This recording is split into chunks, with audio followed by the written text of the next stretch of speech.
Hello degenerates, freaks, geeks, basement dwellers and scrufftards. Welcome to the War Zone. I'm Scruffy and this is Scruffy Tales.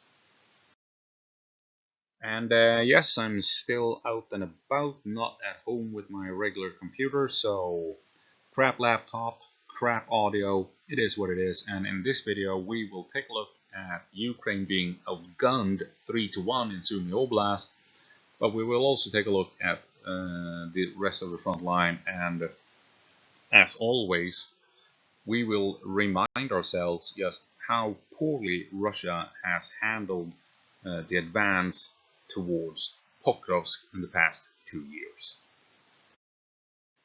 Right, starting off with Sumy Oblast and the Perpetuous map, we can zoom in quick on Tetkino. We can see we have some more Ukrainian airstrikes aimed at Tetkino, at the outskirts this time of this factory, and these buildings here that have been struck before. So the absolute center of town is under Russian control, and we seem to have moved the airstrikes away from the factory. Might indicate that Ukraine has actually established a presence here, since we're not seeing any airstrikes in the middle of the factory anymore. The airstrikes have moved towards the buildings to the east of the factory. We'll see if there's any truth to that observation. But moving down here to Sumy Oblast, we can see here south of Kindrativka how Ukraine has pushed into this valley. And if we go back a couple of days, we can see here how Russia launches a massive airstrike at the road leading up to Andriivka after Ukraine has secured it. And then on the 28th, more airstrikes and airstrikes aimed at this valley as Ukraine pushes in. We can also see here in Oleksivka how Ukraine is aiming a lot of focus on that small village. And we have some dead Russians here north of this valley between Andriivka and Kindrativka. So we saw Ukraine reclaiming this windbreak right here, and there's also a barn here or something right there. So they pushed across this field, took this windbreak.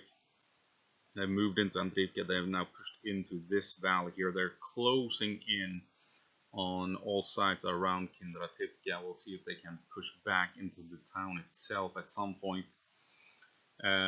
Applying pressure on Oleksivka. Engagement in and around Jablonivka. Ukrainian Humvee destroyed. This is where you had the Ukrainian tanks moving up to engage Russian targets up here. Now we have a Ukrainian Humvee destroyed west of Yunakivka. And I do believe it is basically confirmed that Russia has a presence down to the highway here that is going straight through town. And that is the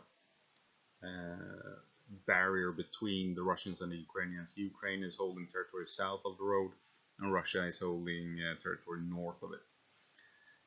And further east, we've seen Russia shelling this valley. Andrew has it as under Russian control.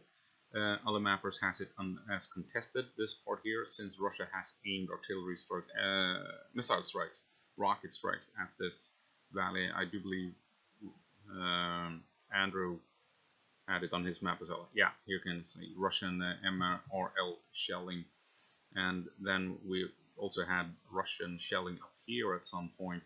Here we go, Russian artillery aimed at this location. So this valley appears to be contested to some extent, and so it is interesting to note that up until 10th of June, from the 1st of June to the 10th of June, Russia pushed out of Vasivka into Yunakivka and out of Soravka into Bolovdo and all of these other places, pushing 4 or 5 kilometers at most in these 10 days. And since then they haven't done anything really, and after the 10th of June it is Ukraine that has for the past 20 days been on the offensive here and slowly pushing Russia back in Andriivka, in this valley west of Kindrativka, and elsewhere over here as well, right? And the latest information is that Russia is outnumbering the Ukrainians roughly 3-1 in this area, and that is interesting. Everyone focuses on the number 50,000. Russia has 50,000 troops ready to push into Sumy Oblast. You have to remember, Russia has had 50,000 troops in Kursk fighting the Ukrainian incursion for 10 months, soon 12 months. So that you have 50,000 Russians here, that's not big news. Russia has had 50,000 troops in Kursk to push Ukraine out, and those 50,000 are now pushing in to Sumy Oblast. What is interesting is that they apparently only outnumber the Ukrainians 3-1, because usually Russia throughout this war has always strived to have a 5-1 advantage. It is what you always hear whenever the Ukrainians talk about Russia outnumbering them. It is 5-1, which makes perfect sense. If two forces meet up, have a meeting engagement in a forest or out in a field or whatever, you try to allocate forces so that you outnumber the enemy 3-1. That is the standard number of troops that you want to have in an area to overcome an enemy force. You have more guns, so you have superior firepower. You have more troops, so you can outmaneuver the enemy. And since the enemy is going to be shooting at you, that means you can actually take some casualties and still push in and win that fight with the 3-1 advantage. That said, going up against defensive positions, like the Ukrainians are holding in Sumy Oblast, then you want a 5-1 advantage. And that is, of course, what we've seen the Russians strive for throughout the war, attacking Ukrainian trenches and foxholes and what have you. They always want that 5-1 advantage. But now, here we have a 3-1 advantage, apparently. And maybe I'm over-analyzing this. It could be, I've been talking about this for a long time, that Ukraine was prepared for this push and they knew it would happen once they got kicked out of Kursk and everything. So it could be that Ukraine is simply have just moved in the manpower they need to contain the Russians, right? Could obviously be it as well, but it's still interesting that they have always had the 5-1 advantage. Even when they were fighting in Kursk, they tried to have that 5-1 advantage. But here, all of a sudden, it's a 3-1 advantage. And it kind of falls in line with what we're seeing down south of Kupansk.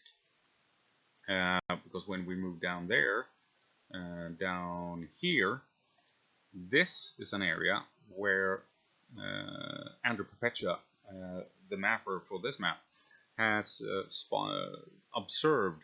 He's made observations that there are very few Russians holding the trenches in this area, and this is, of course, where Ukraine has steadily pushed the Russians back for some time, down at Zeleny High, at Lozova, pushing in here, and pushing into the village of Zaporizhzhia.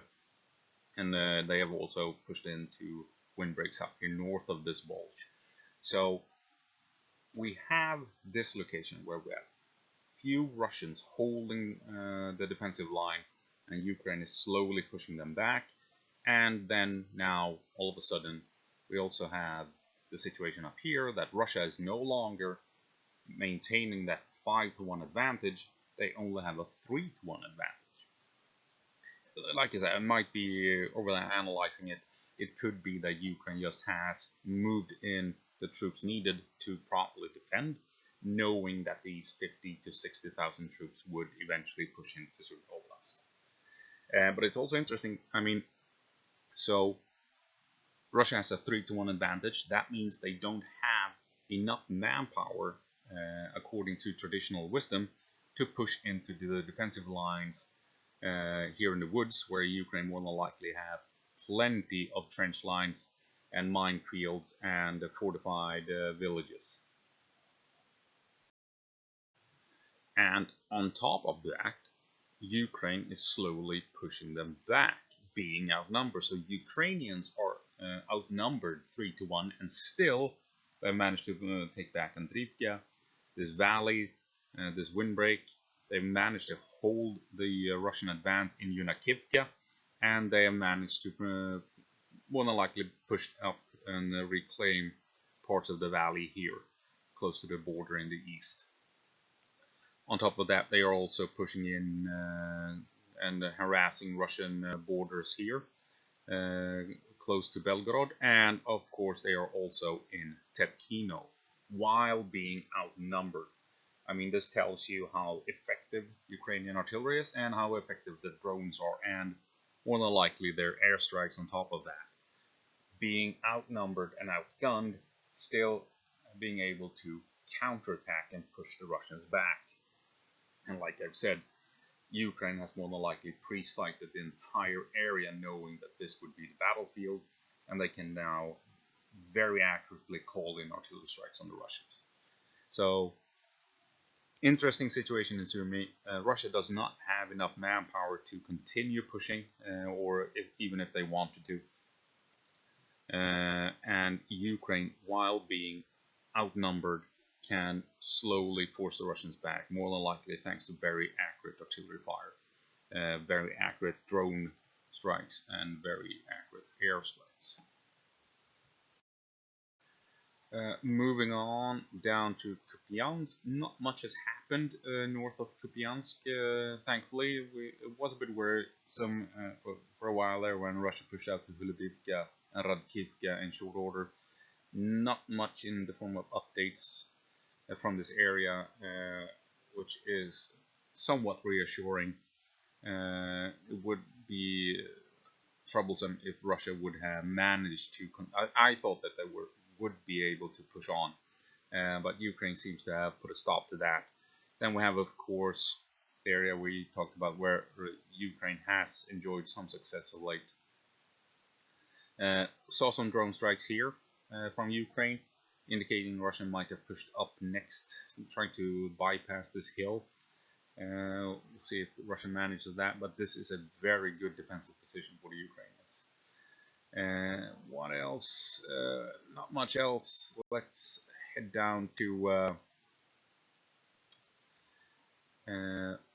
Pokrovsk and Myrnorad, Toretsk. I mean, lots of activity, but I mean, it's slow going. Russia can't push out of Chasiv Yar. They're struggling to push out of Toretsk, and pushing into Yablonivka is a real issue for the Russians. This north of this valley here, you have Ukrainians up on high ground, looking down on Russian positions. Russia can't. They're trying to push up on high ground, but have failed so far, and really it is a slow grind trying to push into Yablonivka. And of course, elsewhere along the front line in this area, it is extremely slow going. You can see here what Russia has achieved in the past 2 years, pushing out from Andriivka or Avdiivka, 40 kilometers to reach their furthest extent to the north, and then 35 to reach Rodivka, and the furthest they've gained so far 62 kilometers, pushing straight west in 2 years. 62 kilometers in 2 years time. I mean, this grind is extremely slow going. And then you have, of course, the push from the south, pushing through Volodar and Makarivka, a site for the Ukraine. When the Ukrainians launched their assault in the summer offensive of 2023, they pushed into Makarivka, into Rivnopil, and Russia has since then pushed out from these locations. Again, in 12-18 months, they have reached 20 kilometers over here, 30, almost 30, and if you want to extend it, 47 kilometers. And if you want to go from Marinka to the furthest extent, 59 kilometers. 2 years time, one and a half years, 2 years time, this is what Russia has achieved in this area. And like I keep pointing out, this is roughly 1% of Ukrainian territory that they have secured. Now, the pro-Russian channels, they talk about, we're close to seeing the Ukrainian collapse. they've talked about the Ukrainian collapse for 2 years' time. There was a Ukrainian collapse after Avdiivka and what have you. This is not a collapse. This is a slow fighting withdrawal conducted by the Ukrainians, very expertly so. They're not fleeing head over heels. It is controlled. They grind down the Russians in this war of attrition. Russia's lost their 10-1 advantage in artillery, and that is now down to 2-1, for instance. And we know Ukraine is that the Russians are relying less and less on armored vehicles in their assaults. We are seeing them using more and more civilian vehicles, Ladas and what have you, minivans, buses, and what, you know, weird Mad Max vehicles, because this push here in this area has been devastating. Russia has suffered tremendous losses for very, very few gains in this area for the past 2 years. And if you want to compare what we're seeing here, so the furthest extent is roughly 62-63 kilometers, right? Take a look. Moving up here, Belarus, Kaliningrad. This is a Wolfie Gap, 66 square kilometers, 66 kilometers between Belarus and Kaliningrad. So it would take Russia 2 years' time to try and push through from Belarus to reach Kaliningrad if NATO and Russia has a conflict in the next couple of years. Right? This is and compare this distance with the size of Poland, Germany, France, and the UK, what have you, Lithuania, Latvia, Estonia, or Finland for that matter. 2 years. This distance right here. I mean, it's nothing, right? It's nothing in 2 years' time. If you achieve this in a month, then we're talking that absolutely that would actually be something noteworthy. Say that you pushed out this way in 1 month, and then the push through Volodar in another month, and you do a classic blitzkrieg encirclement of the Krakove pocket here, forcing the Ukrainians to abandon it entirely in a month. Now we're talking. That is a breakthrough. That is a collapse in front line. Not this. Not pushing this distance in 2 years' time, or this distance here in 2 years' time. That is not a collapse in front line. That is evidence of a very effective defensive line and a controlled fighting withdrawal in this area. Like I said, 2 years' time to secure 1% of Ukrainian territory. That's Myronov and Pokrovsk. Gonna move down here. This is interesting. Zaporizhzhia front line. Russia appears to have made up their mind. They want to push through here. If we move back, remember when we had this, and I said this is more than likely an indication of a Russian assault. Well, move ahead a day, boom, you had it. They pushed in. Not the most effective assault ever. I mean, take a look at this. If we take a look, Russian southern, you can see here the Russians have barely moved out of their own defensive lines from 2023. What's this? Ukrainian airstrike. Okay. Oh, okay. Well, got garbled with all the defensive lines. Anyway, so what happens next? They push in, not much happens, and then we see this massive assault or airstrike, rocket strike aimed at this poor town here. As you can see here, it's just completely obliterated by Russian rockets and airstrikes, indicating that we're probably going to see another push south from the south along this main highway up into Kamyansky, as the village is called, the town is called. So expect another big push here, or an attempt to push through along this, following this highway here north, since Russia has now launched 2 very massive airstrikes at this town in very short order. So yeah, I think that's more or less it.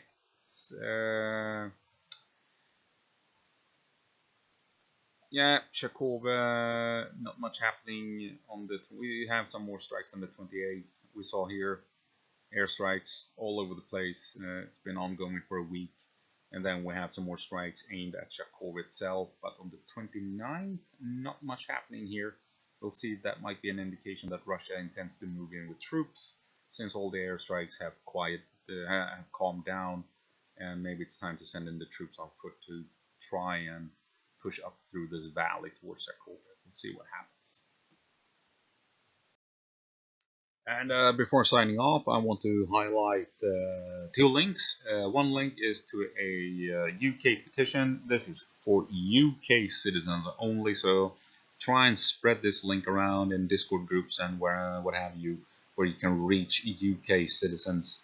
If they sign this petition, we might, or the UK citizens in this case, might force Parliament to discuss donating warrior infantry fighting vehicles to Ukraine.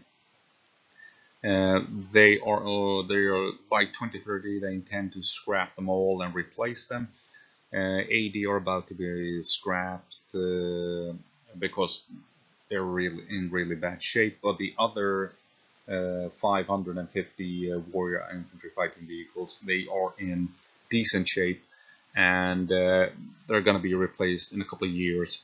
So if the good people of the United Kingdom can gather 100,000 I should say signatures, then this petition might actually become a talking point in Parliament, and they will have to discuss sending warrior infantry fighting vehicles to Ukraine. So if so spread this link around, link provided down below, and spread it around across social media to reach UK citizens so that they can sign it and hopefully get this petition to be discussed in Parliament. The other link is my Patreon.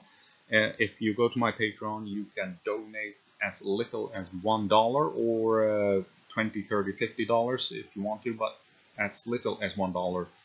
And I intend to take money that I get from these donations to Patreon to forward that money to a Swedish company called Zaporizhzhia, and they put together very crucial trauma kits to be used by combat medics on the front line. They have so far handed over 750 at minimum to Ukraine, and they are packed with crucial life-saving equipment and gear and what have you. So please visit my Patreon if you think you can spare a dollar or maybe a couple of bucks, and then I will take money that we gather on Patreon and then donate it to Zaporizhzhia so that they can put together these trauma kits.